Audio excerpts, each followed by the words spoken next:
Fire control computers solve fire control problems. Their solutions depend upon own ship's course and speed, target's range, target's bearing, target's course and speed, wind speed and direction, initial shell velocity, and other factors up to a possible total of 25. The factors occur simultaneously, and many are constantly changing. But the computer continuously and instantly solves the problem and sends the answer to the guns as train and elevation orders. A computer cannot do this without men. For example, men operate the director, which sends target range and bearing to the computer. And here at the computer, other men set in other information. Obviously, computer accuracy depends on the quality of the information it receives, and that depends on the skill and understanding of the men. If you look inside a computer, you find an impressive assembly of basic mechanisms. Some of them are duplicated many times in one computer. A first step toward understanding a computer is understanding these mechanisms. This film, Part 1, describes 4 of them.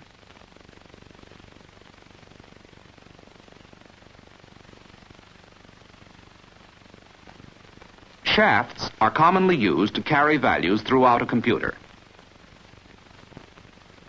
One revolution of a shaft is assigned a numerical value. If rotation in one direction is designated as positive, then opposite rotation is negative. The nature of shaft values can be demonstrated with a rack and pinion. In this case, the rack is calibrated so that one revolution in this direction represents plus 10.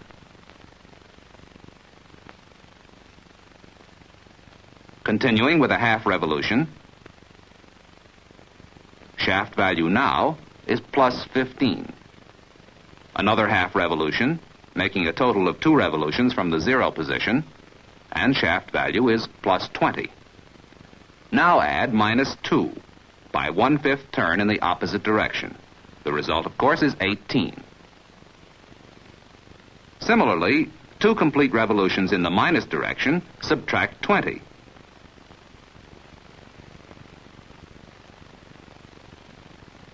And in this case, the result is minus 2. The rack and pinion were used here to demonstrate the nature of shaft values.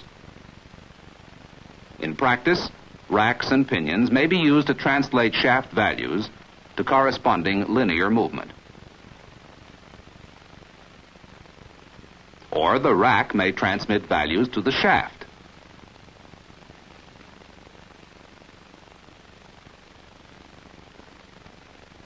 Gears are usually used to transfer values from one shaft to another.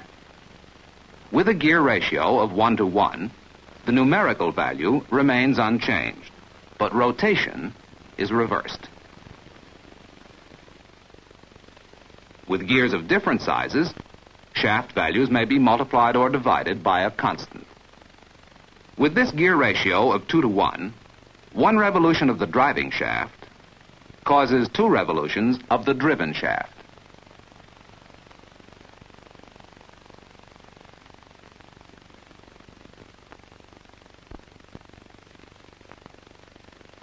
Cams may be used as computing mechanisms. Ordinarily, we think of a cam as a mechanism that changes a simple motion, such as rotation, to an irregular or intermittent motion.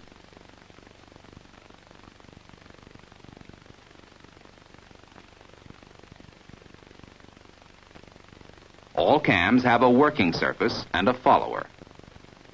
The working surface may be an outside edge like this, or it may be the walls of a groove.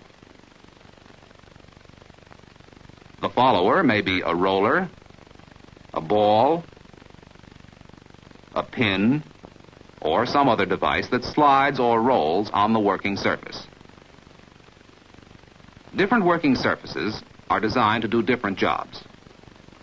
To show in a general way how working surfaces are designed, suppose we take as an example the problem of changing rotary motion to corresponding linear motion. Let's say that one shaft rotation is assigned a value of 10. For a shaft value of 1, suppose we want the follower to move this distance. Then for a shaft value of 2, the follower must move twice as far. 3 times for 3, and so on.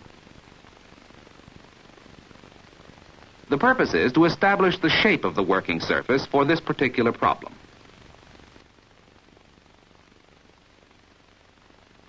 The principle becomes clear when we add a representation of a follower and a scale.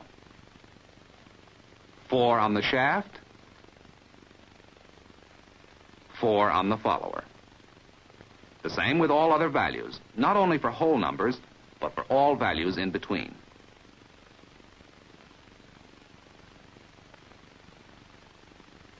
With an outside shape as the working surface, the capacity of such a cam is limited to 1 revolution.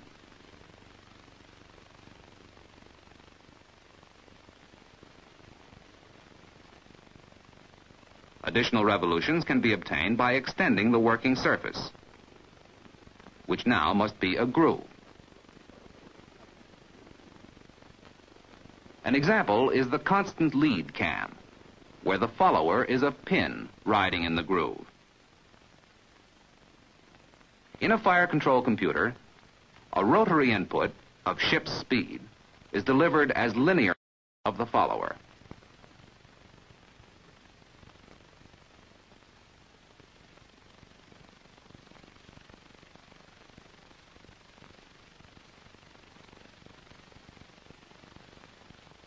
In the reciprocal cam, the output is equal to 1 divided by the input. The working surface is constructed by plotting points on radii.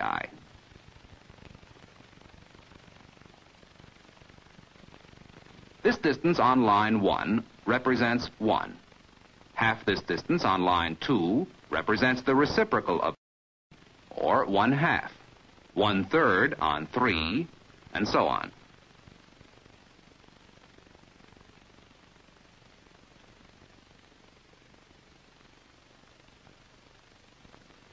With this curve cut as a groove in a disc cam and a follower added, the cam output will be the reciprocal of any input. Let's watch it.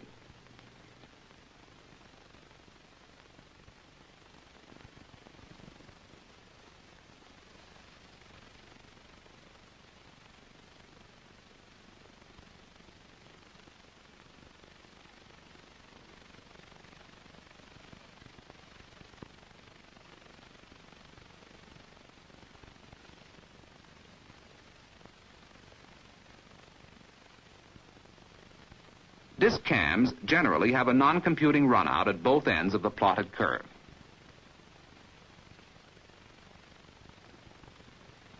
This is a square cam, so called because it delivers the square of an input, which may be either plus or minus. The tangent cam is an example of a trigonometric cam. In this cam, the input can be any angle between 40 and 70 degrees. The output, the tangent of the angle.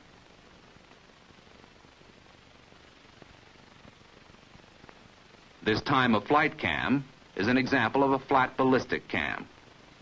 The working surface is the outside contour of this part. The input is range. The output, time of flight. This is a sector type follower, held in contact with the cam by a spring. You can see how the cam turns the output gear.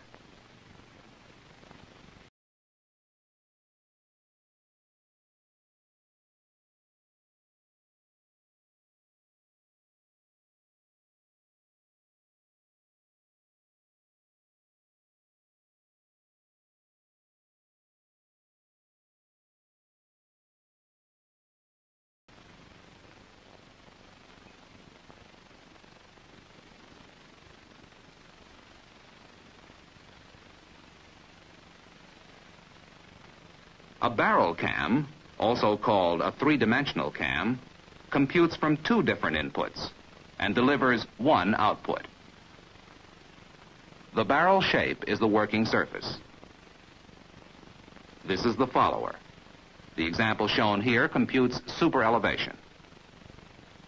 Briefly, the problem is this.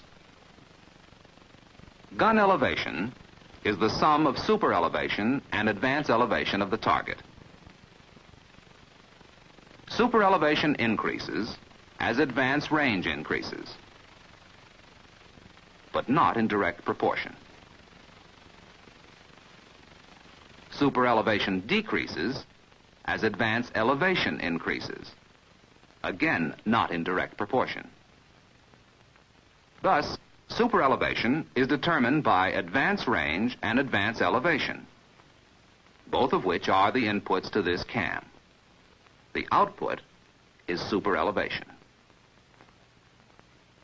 The mechanism can be understood if you first consider the super elevation problem at one elevation only.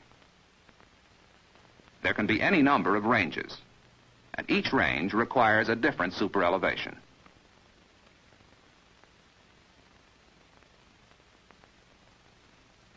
In a cam cut for one elevation only, and the range input positions the barrel for the required range. The principle of the barrel cam is as simple as this, although in application it may appear quite complex.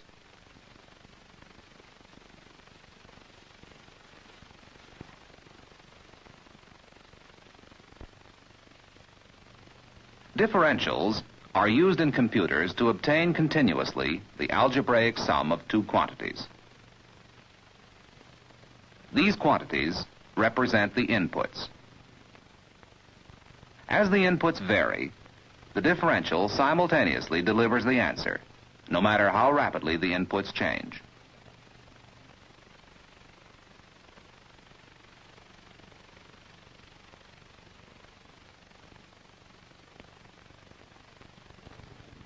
This is a bevel gear differential. There are other types, but we are using this as an example because of its frequent use in fire control computers. To understand how it works, it's necessary to know something about its construction.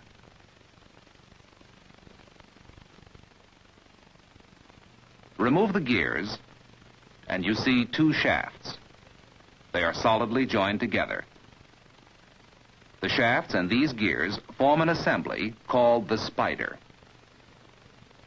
These are the spider gears. This is the spider shaft. And these are end gears. None of these four gears is fixed to its shaft. Each gear is freely mounted on bearings as shown in this cutaway.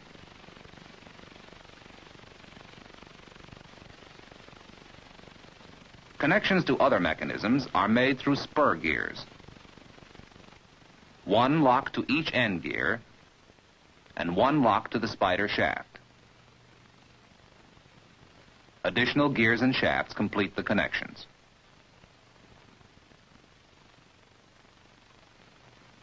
Although there are two spider gears, only one is needed for the mathematical problem. The other is there to balance the mechanism. So we can remove one spider gear, and we now have the basic elements of a differential. To study its operation, it is necessary to count and compare revolutions of the end gears and the spider shaft. That isn't easy to do. We'll show the differential action in a way that's easier to follow. Essentially, this differential is a gear between two gears. Now imagine that you cut the end gears and make them flat. You now have a pinion between two racks. The operating principle is the same as the bevel gear type. Either rack, A or B, or the pinion may be used as the output. The other two parts then are inputs. We'll use the pinion for output, the racks for inputs. Now let's examine the mechanical action.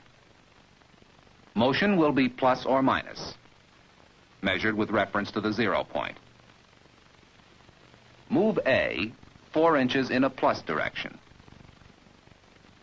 and B 2 inches. The sum is 6 inches.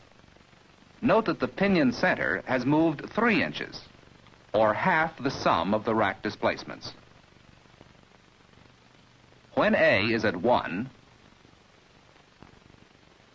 and B at 3, the sum is 4 inches, and the pinion center is at 2 inches. As another example, move A to minus 4 inches and B to plus 2. The algebraic sum of the rack displacements is minus 2 inches, and the pinion center has moved to minus 1. Measured from 0, the change in the position of pinion center is always half the algebraic sum of the rack displacements. Because of this relation between rack and pinion movements, a differential can be used as a computing mechanism. Instead of inches, we assign a desired scale of values to the racks. Then, with half that scale for the pinion indicates the algebraic sum of the rack values. 3 plus 1 on the racks, 4 on the pinion. Plus 1 and minus 2, minus 1 on the pinion. Plus 3 and minus 3, 0 on the pinion. There is no fundamental difference between the rack and pinion differential and the bevel gear type. The racks, which are limited in length, are replaced by end gears, which serve as endless racks and handle values in the same manner as do shafts. The pinion is replaced by the spider gear. Movement of the spider gear center along its circular path is delivered as rotation of the spider shaft. Adding the second spider gear to balance the mechanism, we now have the complete differential. It should be remembered that the output may be either one of the end gears or the spider shaft. The other two then become the inputs.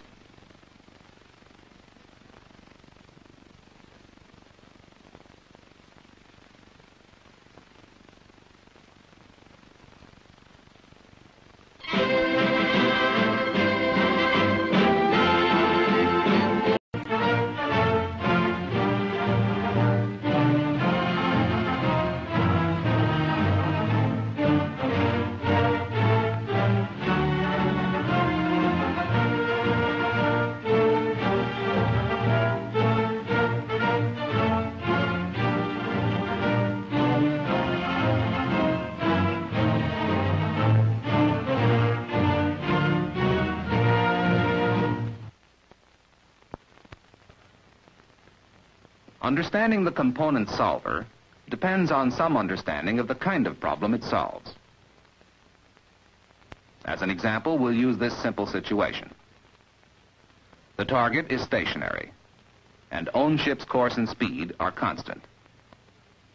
With the ship's movement, range changes continuously.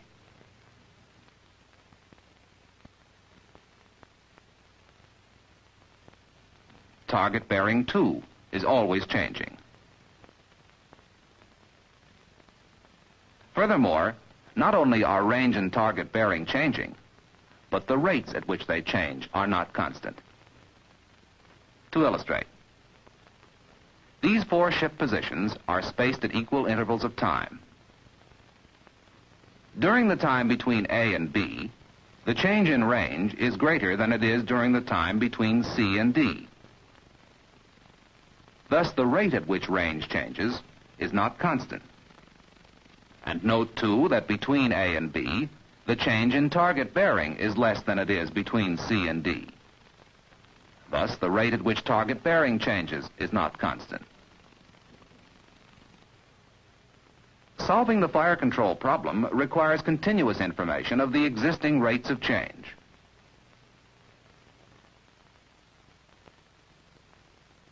This is a vector problem in which we know own ship's course and speed, shown here by the length and direction of its speed vector. We also know the line of sight to the target. The rate of change in range, or range rate, is the component along the line of sight. The rate of change in target bearing, or bearing rate, is the component perpendicular to the line of sight. Comparing vector diagrams at two ship positions, the difference in the components of bearing rate, and also the difference in the components of range rate, show again how these rates may change, even though ship's course and speed are constant. These rates also change with a change in course.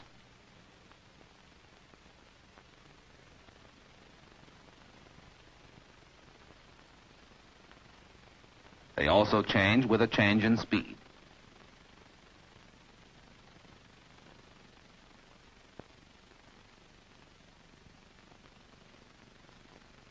The problem is how to provide continuous, up-to-the-moment solutions. This is done by the component solver.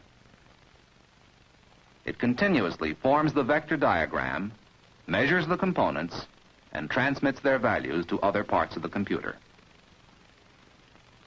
To see how it forms the vector diagram, we'll start with the speed vector, considering first its direction. Direction is measured relative to this center line, which represents the line of sight.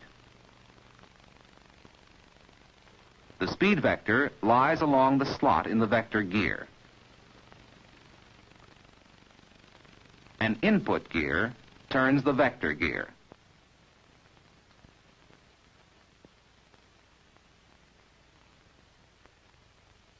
Direction of the slot relative to the center line reproduces the direction of ship's motion relative to the line of sight.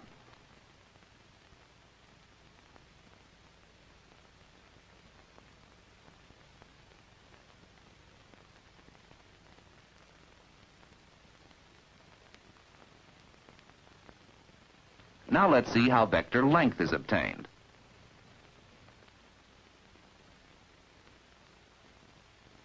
Under the slotted vector gear is a cam. The cam surface is a spiral groove cut in the face of a gear. The cam is positioned by this input gear. A follower, with a projecting pin, rides in the groove. The pin extends up through the slot in the vector gear so that pin and follower can move only along the slot. Ship speed is entered through this input gear. With a transparent vector gear, you can see how the spiral groove moves the follower and pin along the slot.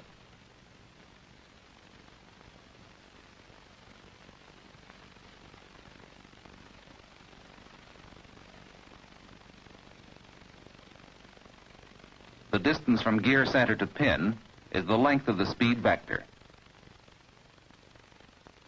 When the speed is 0, the pin is at center.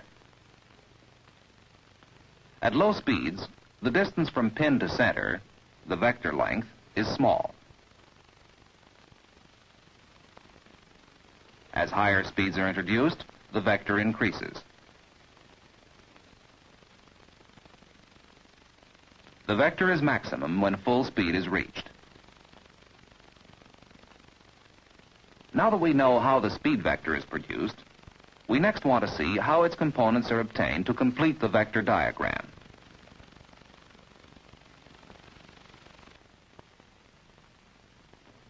For this, there are two slotted racks, with the pin extending up through both slots. As the pin moves to form the speed vector, It also moves the racks to form the vector's components.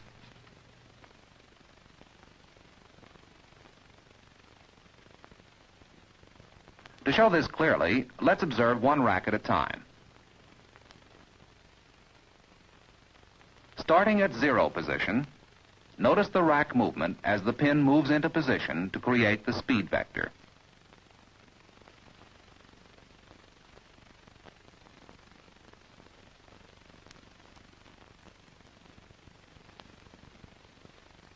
The distance moved by the rack is equal to the range rate component along the line of sight. To show how this component is measured and is transmitted as range rate, return the rack to 0 position. Now watch this output. Output rotation measures the amount of rack movement, or component's length, and through the output shaft transmits the measurement as range rate to other parts of the computer.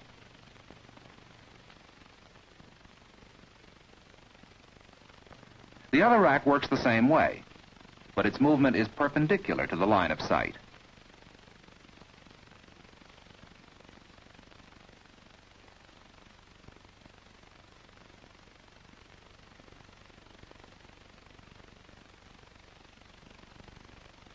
This component is bearing rate, and its value is transmitted through this output.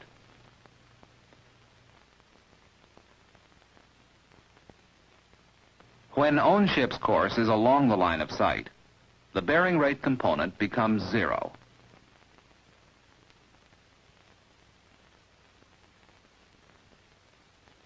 And the range rate component is equal to the speed vector. At 0 speed, both racks cross at the center, and the outputs are 0.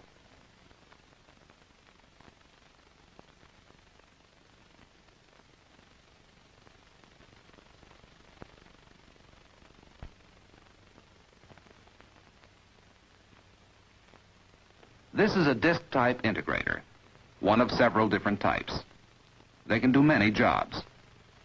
One of the simplest, the job in range keeping, will give you a pretty good idea of what an integrator can do. An elementary example of range keeping is one with stationary target and with own ship moving at constant speed along the line of sight. The problem starts with an observed initial range.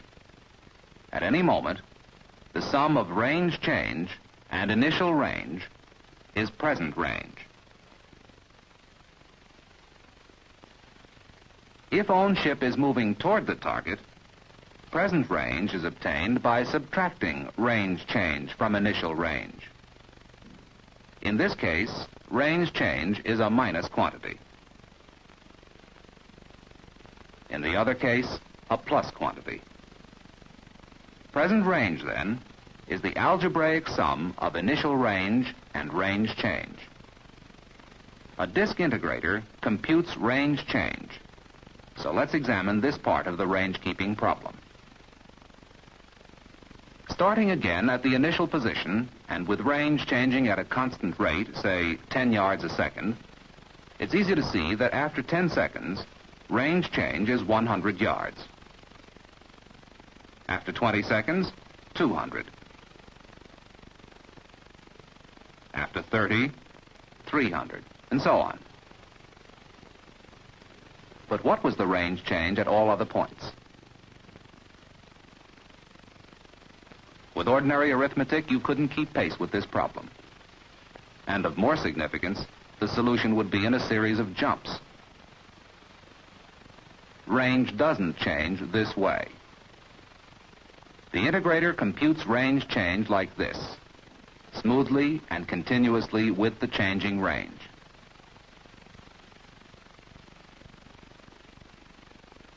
This example, with range changing at a constant rate, was used here because of its simplicity. Actually, in almost all situations, range change is not constant. Nevertheless, the integrator continuously computes range change and delivers it as an input to a differential. The other input is initial range.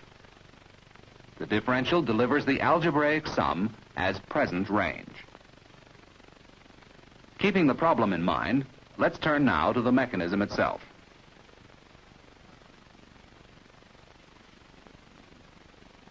With the top raised, you see most of the basic parts: a roller, a disc, and a ball.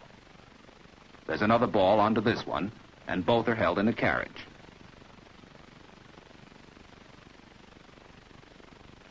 These parts are shown here in schematic form to demonstrate operating principles.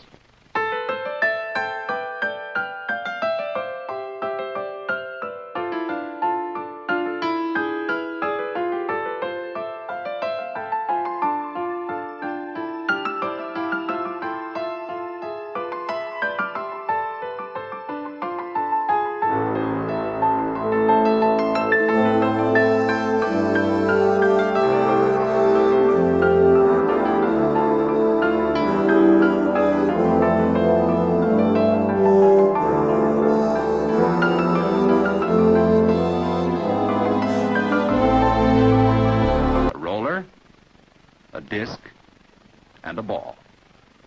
There's another ball onto this one, and both are held in a carriage.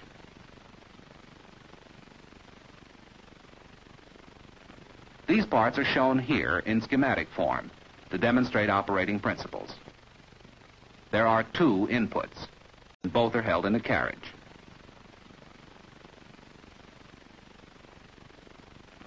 These parts are shown here in schematic form to demonstrate operating principles. There are two inputs. One input is time. It is represented by the disc which is motor-driven at constant speed.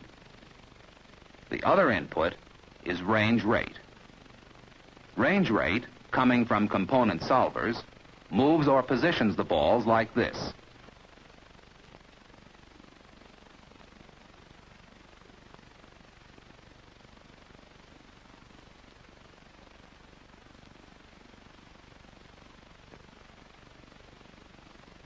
Range change is the roller's position measured in revolutions from its starting position and transmitted through an output shaft. The rotating disc, through friction, turns the balls and the roller.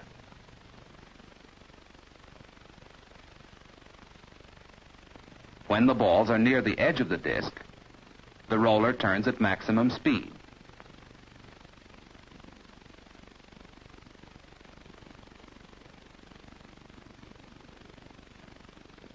Roller speed decreases as the balls approach the disc center. And, at center, roller speed is 0.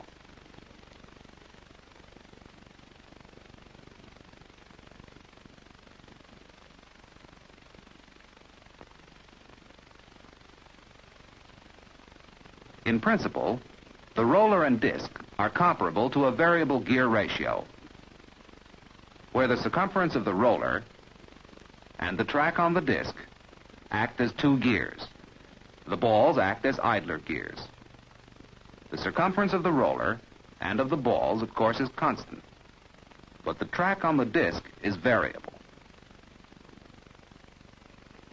This is the equivalent of an infinite number of gear ratios. To make the mathematics easy to follow, suppose the disc turns 1 revolution per second, which we will show on this time counter.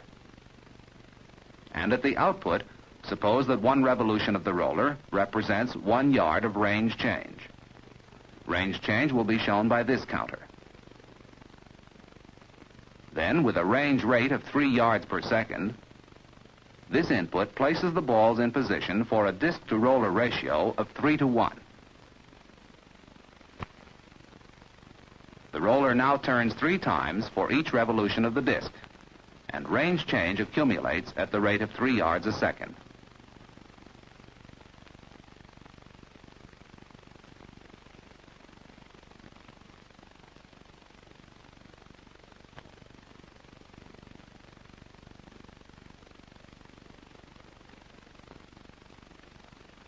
A constant range rate is unusual.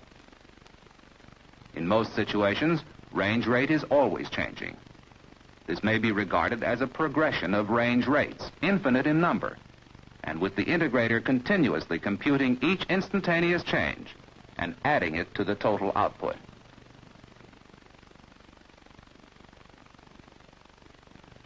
There's one more point. The roller turns in one direction when the balls are this side of disk center, and in the opposite direction when they are on this side. One side is designated for plus range rates, with the output adding range change to initial range. The other side then is used for minus range rates, with the output subtracting range change from initial range. Thus, with any range rate, high or low, plus or minus, the integrator continuously multiplies range rate by time and delivers range change, which is the effective sum of all changes.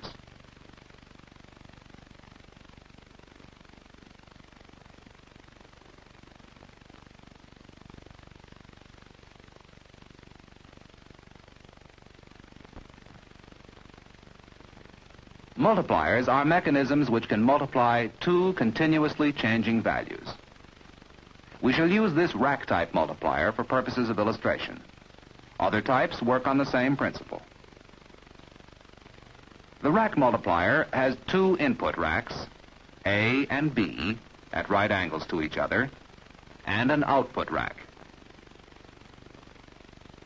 One input rack has a slotted pivot arm, which swings around a stationary pin.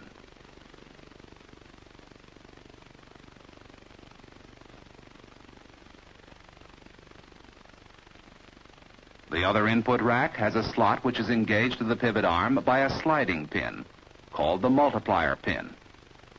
When either input rack moves, it changes the position of the multiplier pin.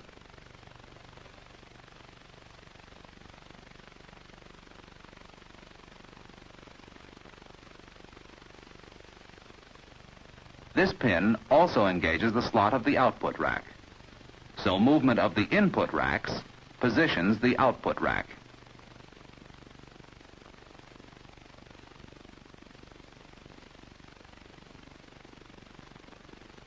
When the multiplier pin is lined up with the stationary pin,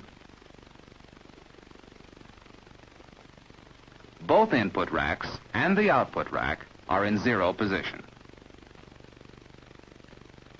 To make it easier to see how this mechanism operates, let's put appropriate scales along each input rack and along the output rack. The values are plus in one direction and minus in the other direction. Now let's see. With an A input of plus 2 and a B input of plus 3, the output is 2 times 3, or plus 6. Or with inputs of plus 4 and plus 4, the output is plus 16. Now let input A remain at 4 and change B to 0. The output is 4 times 0, or 0. When one input is 0, the output always is 0, regardless of the other input value. Now, with one input a minus value, say minus 3 times plus 4, the output is minus 12. With both inputs minus 2 times minus 4,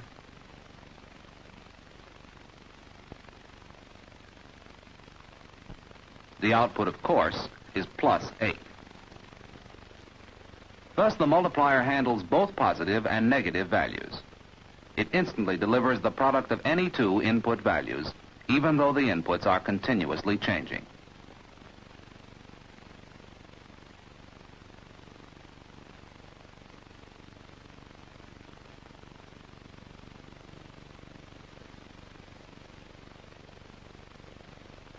The reason why the output of this mechanism is the product of the two inputs can be shown geometrically. Starting with the multiplier pin centered over the stationary pin, we'll use this line as a baseline. The distance along this line from the stationary pin to the pivot pin is a constant. Let's call it K. Let's assume input A moves distance A, and input B moves distance B. Let's call the length of the output X. Now, a line along the slot in the pivot arm forms two similar triangles. Their corresponding sides are proportional. Therefore, X is to B as A is to K.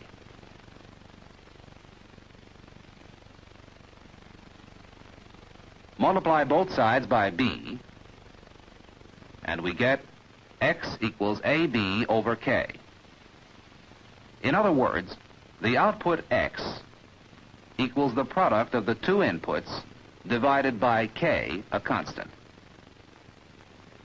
Distance K is always a constant value in each multiplier, and its effect is taken care of by proper choice of input and output gearing.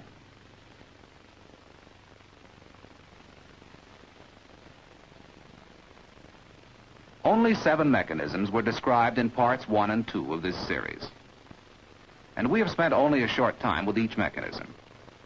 But it was enough to indicate how mechanisms are used for computing, and how, by studying the mechanisms separately, you can gain much understanding of the instruments which solve the fire control problem.